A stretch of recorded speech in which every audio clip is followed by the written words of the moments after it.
Assalamualaikum warahmatullahi wabarakatuh. Inilah kisah nyata yang terinspirasi dari keberanian segelintir aparat jujur yang bertaruh nyawa melawan kekuatan besar di balik layar. Sebuah cerita yang akan membuka matamu bahwa kebenaran seringkali tersembunyi di tempat paling tak terduga. Pernahkah kamu membayangkan jika seseorang yang paling vokal melawan kejahatan justru adalah dalangnya sendiri? Bagaimana jika seorang pejabat pemerintah yang setiap harinya berbicara tentang hukum dan moral ternyata menjadi sosok paling berbahaya di balik peredaran narkoba di negeri ini? Dan apa jadinya jika polisi yang mencoba membongkar semua itu justru harus melawan sistem yang seharusnya mendukungnya? Chapter pertama, di balik langit Jakarta yang basah. Malam itu, Jakarta diguyur hujan deras. Awan hitam menggantung rendah, menyembunyikan rahasia gelap yang akan segera terbongkar. Di bawah flyover Sunter yang sepi, dua mobil berhenti berseberangan. Dari mobil sedan hitam, seorang pria berbadan tegap keluar sambil membawa koper besar. Tanpa banyak bicara, ia menyerahkan koper itu pada pria lain yang menunggu dengan gelisah.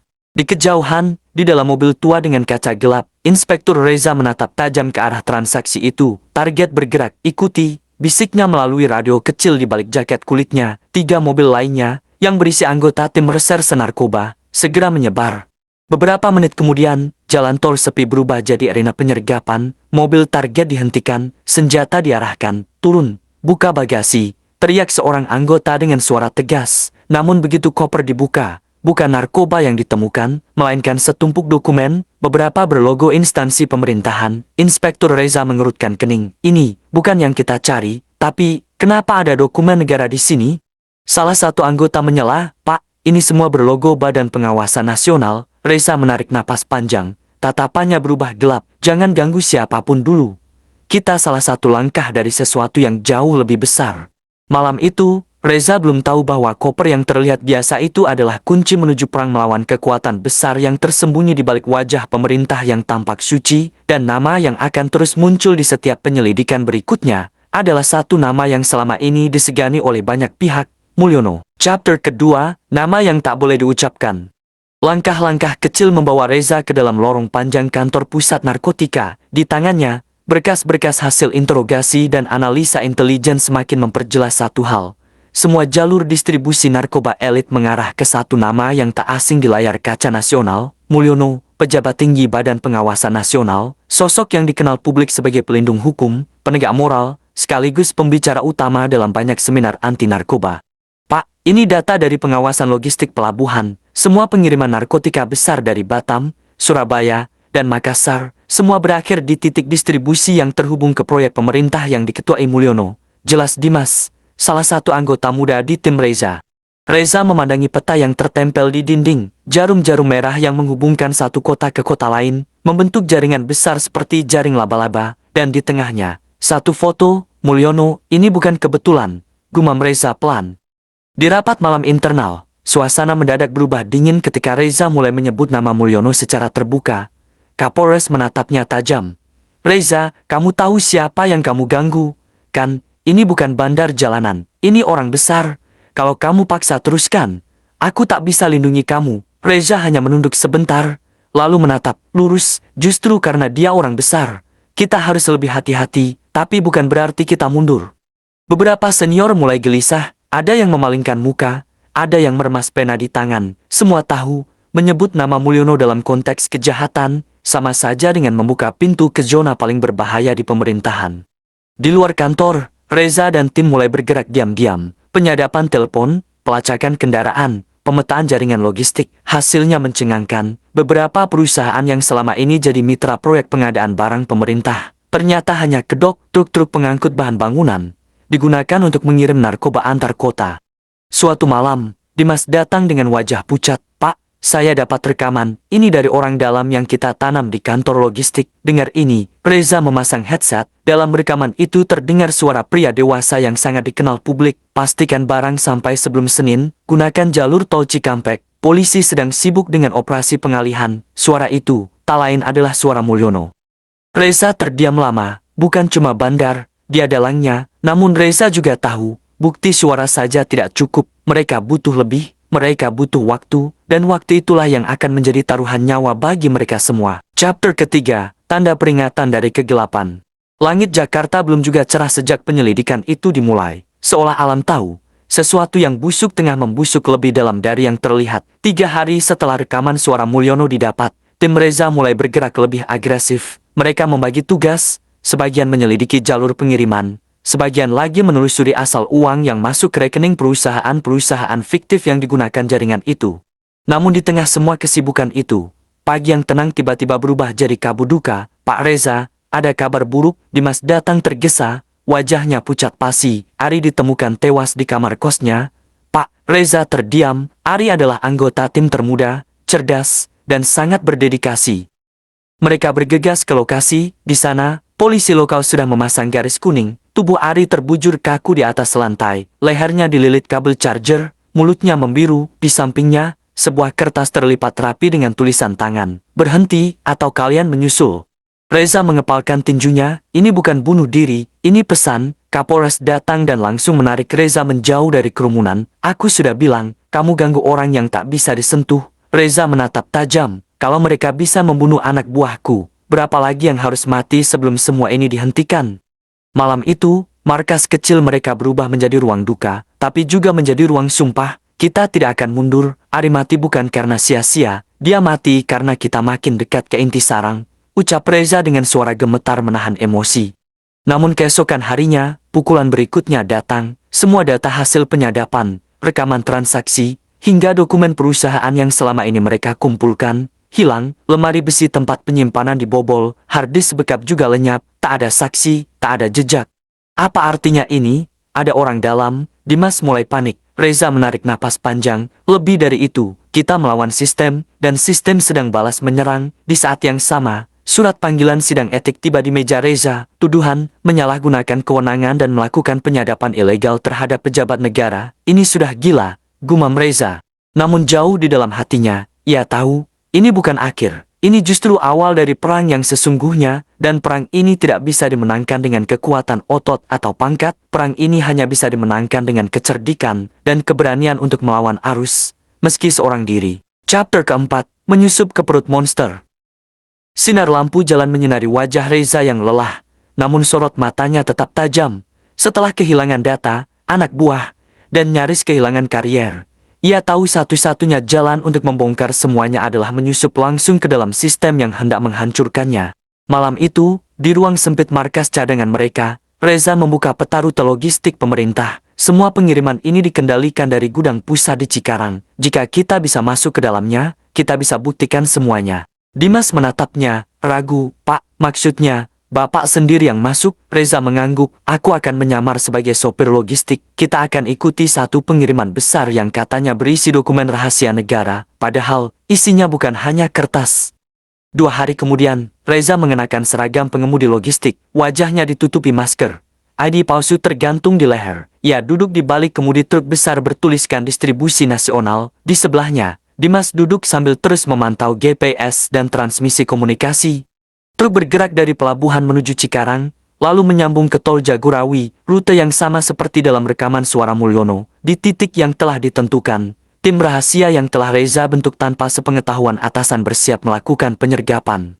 Sementara itu, di dalam truk, Reza melirik ke belakang, tumpukan kardus rapi, semua bersegel dengan label dokumen sensitif, tapi ia tahu, di balik lapisan pertama itu, tersimpan sesuatu yang jauh lebih mematikan. Siap di titik 2, tunggu aba-aba. Suara tim Bravo terdengar di radio. Reza meremas kemudi. 3 menit lagi, tunggu sampai aku kasih sinyal. Namun tak disangka, di titik akhir rute, truk diarahkan ke lokasi baru gudang tertutup di pinggiran Depok. Ada yang salah. Ini bukan dalam rencana, kata Dimas tegang. Reza mengangguk pelan. Justru karena ini di luar rencana, kita makin dekat ke pusatnya. Setiba di gudang, truk berhenti. 2 pria bertubuh besar mendekat. Salah satunya membuka pintu belakang, mengecek isi. Pria satunya membuka pintu depan, memandang Reza sebentar. Baru ya, biasanya bukan kamu yang bawa. Reza menahan napas. Yang lama sakit, saya disuruh gantiin. Pria itu diam sejenak, lalu mengangguk. Cepat bongkar, bos sebentar lagi datang. Beberapa menit kemudian, mobil Elvard hitam berhenti di depan gudang. Dari dalamnya keluar pria berpakaian rapi. Wajahnya dikenal oleh seluruh rakyat Indonesia. Mulyono. Dia berjalan santai ke arah truk. Senyum di wajahnya lebar. Barang sudah lengkap. Bagus, kita tak boleh salah langkah. Pekan depan, ada tamu dari luar negeri. Lalu ia menoleh ke arah Reza. Belum mengenalinya, kau baru, dari logistik pusat. Reza menatap langsung ke matanya. Bukan, aku dari Jakarta Selatan, dan aku bukan sopir. Mulyono memicingkan mata, tapi sebelum ia sempat bicara lagi, Reza menekan tombol kecil di balik rompinya. Ini dia, semua percakapanmu disiarkan langsung ke Mabes Polri. Wajah Mulyono berubah tegang, tapi belum sempat ia melangkah mundur. Suara dari radio menggema, tim Bravo masuk, tangkap semua, ulangi, tangkap semua, pintu gudang jebol, pasukan berpakaian hitam dengan senjata lengkap menyerbu dari segala arah. Teriakan dan tembakan peringatan terdengar, Mulyono berusaha lari, tapi Reza menjatuhkannya dengan satu pukulan. Game over, bisik Reza. Chapter kelima, Operasi dalam Bayangan Istana. 1 minggu setelah penangkapan dramatis di gudang Depok, berita tentang penggerbekan besar-besaran mulai merebak, tapi tidak ada nama Mulyono di berita manapun. Yang ditampilkan hanyalah nama-nama bandar kecil, sopir kurir, dan pegawai gudang, seolah dalang sebenarnya tak pernah ada di tempat kejadian. Reza duduk di ruang interogasi, wajahnya suram. Di hadapannya, Mulyono tersenyum santai. Di borgol namun tetap tenang. Kau pikir mereka akan biarkanmu menangkapku begitu saja? Reza, aku bukan sendirian, aku bagian dari sistem, bahkan mungkin lebih besar dari yang bisa kau bayangkan. Reza menatapnya tajam, kau tidak akan bisa keluar dari sini, kami punya rekaman suara, video penyerahan barang, dan seluruh jaringanmu sedang dibongkar satu-satu. Mulyono terkekeh, kalau kau pikir bukti itu cukup, tunggu saja besok pagi, lihat apa yang terjadi. Keesokan harinya, Reza dipanggil ke kantor Kepala Divisi Internal Mabes. Di sana, ia diberi 2 surat, satu berisi perintah pelepasan tahanan atas nama Mulyono karena kurangnya bukti yang sah secara hukum, satunya lagi adalah surat pemindahan dirinya ke wilayah perbatasan, jauh dari Jakarta. Ini bukan keputusan kami, Reza, tekanan datang dari atas, sangat atas. Reza hanya tertawa, kecil, jadi ini cara kalian menutup semuanya. Namun saat keluar dari gedung itu, seorang pria muda berjas hitam mendekatinya. Pak Reza, saya dari KPK, kami sudah ikuti semua penyelidikan Bapak secara diam-diam, dan kami tahu, Bapak tidak bekerja sendirian. Reza menoleh tajam, kalau benar begitu, kenapa kalian diam saja selama ini? Pria itu menjawab pelan, karena kami ingin tahu, seberapa dalam lubang ini. Hari itu, Reza tak jadi pulang, ia dibawa ke markas rahasia penyelidikan bersama tim khusus KPK dan BNN yang selama ini menyelidiki jalur gelap di dalam pemerintahan. Di sana, ia diperlihatkan data lengkap, aliran dana, percakapan pejabat tinggi, dan bahkan bukti bahwa beberapa menteri terlibat dalam perlindungan bisnis Mulyono.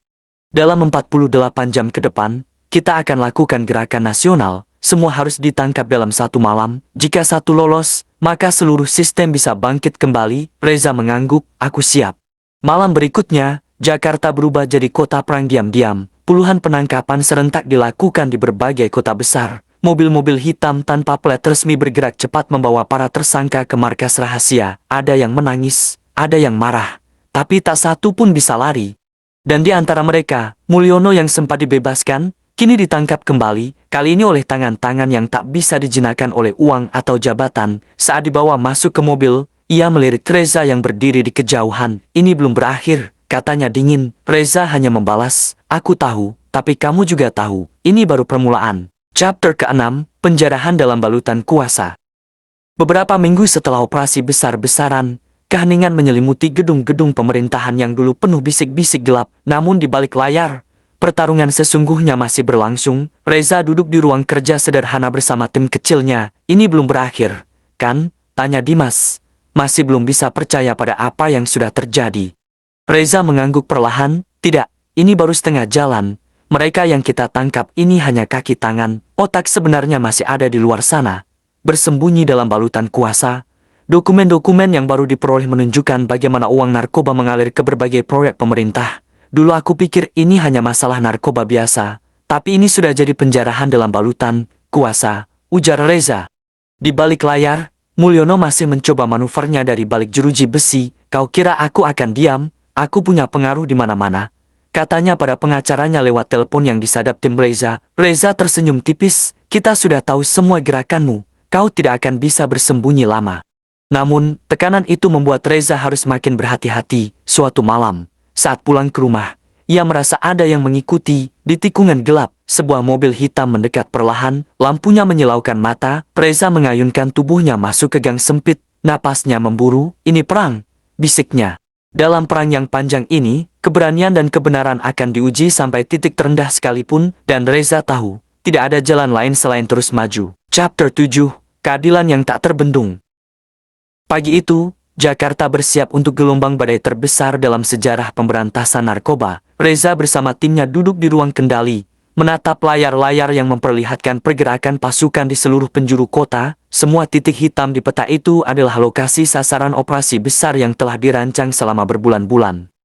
Di sisi lain, Mulyono yang kini menghadapi tekanan tak terelakkan di penjara, mulai goyah. Pengacaranya datang dengan wajah suram. "Kita harus negosiasi," katanya. "Tapi aku tak ingin kalah, aku ingin mereka merasakan akibatnya," balas Mulyono dengan mata penuh api.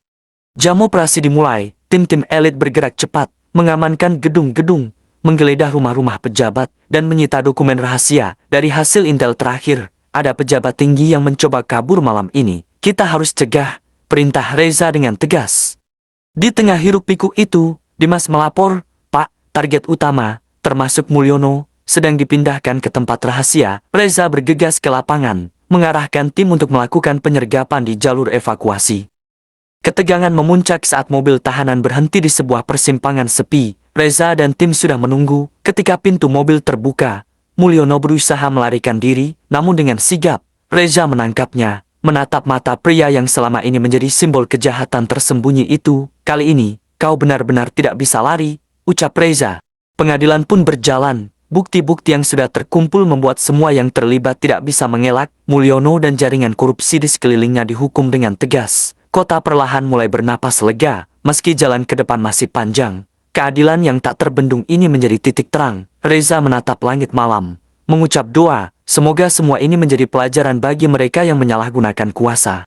Perjalanan Reza dan timnya bukan hanya tentang membongkar jaringan narkoba, ini adalah simbol perjuangan melawan ketidakadilan yang bersembunyi di balik wajah kekuasaan. Dalam gelapnya korupsi, masih ada orang-orang yang memilih untuk tetap menyalakan cahaya keberanian. Setiap langkah kecil menuju kebenaran, sekecil apapun, tetap berarti besar, karena keadilan bukan milik mereka yang berkuasa, tapi milik siapa saja yang berani memperjuangkannya. Semoga kisah ini mengingatkan kita bahwa perubahan besar sering dimulai dari keberanian seorang diri, dan selama masih ada orang jujur yang tak gentar melawan, kebenaran tak akan pernah padam. Yakinlah, di antara gelombang tipu daya dan godaan kekuasaan, masih ada harapan bahwa negeri ini bisa lebih baik, selama kita tidak diam.